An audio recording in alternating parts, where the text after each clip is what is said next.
বেশ কয়েকদিন আগে আমার দোকানের সামনে আমি দোকান বন্ধ করে ঘরে গেছি।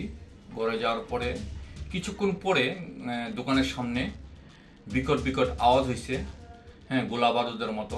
তুই বিকট বিকট আওয়াজ হয়েছে, তুই আওয়াজের শূন্য পাড়ার মানুষ দৌড়ে আইছে। আমিও তাড়াতাড়ি আইলাম, আয়ের দিয়ে অনেক আগুন টাগুন জ্বলতেছে দোকানের সামনে।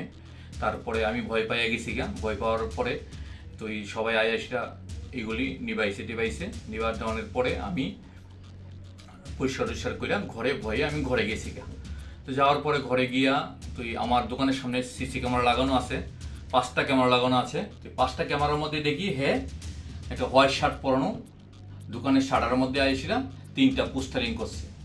পোস্টারিং করার পরে তো আমি ভয় পাইয়া গেছি ভয় পাওয়ার পরে আমি কি করবো, তুই চুপচাপ রই আমি ভিডিও ফুটেজগুলি সবটি নিছি। নেওয়ার পরে আমি থানাতে গিয়েছি, জানাইছি থানায় ব্যাপারটা।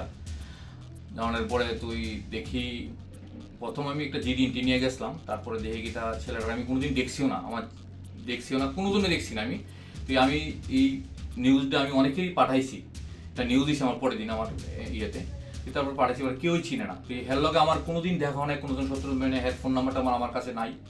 তো আমি এটার লিগে থানাতে আমি একটা মামলাও করছি। হ্যাঁ, তো এখন আমি চাইতাছি যে আমার কোনো দোষ নাই, আমি সরকারের কাছে একটা চাইতেছি যে আমার এটা সুস্থ বিচার। মানে আপনার কি মনে হয় কেন এই কারণে? আমার কোনো বছর, তবে আমার যাওয়ার সময় আমার ভাইয়ের কাছে এই সাদা শার্ট পরানো যে বিবৃতিটা দিছে নিউজের মধ্যে দেখলাম যাওয়ার সময় আমার ভাই আসলো, একজন ভাইয়ের কাছে ধমকি দিয়ে গেছে, হ্যাঁ আমারে যে কোনোভাবে থ্রেট দিয়ে গেছে, আমার মারবো। তবে আমারে হত্যা করানোর লেগে আইছে। হের বাড়ি আমি কোথায় আমি কিছু অবধি কোনো কিছু খবর টবর কিছু পাইছি না। আমি পুরোটা ব্যাপার থানাতে জানাইছি, প্লাস আমি একটা এফআইআর কপি থানাতে জমা দেওয়া হয়েছে। আপনার নাম? আমার নাম উৎপল সাহা। কোন জায়গায় আপনার দোকান? আমার বিশাল হসপিটালের সামনে, সাবিত্রী মেডিকেল হল আর মাইক্রো ডায়াগনস্টিক সেন্টার। আপনি এখন কি চাইছেন?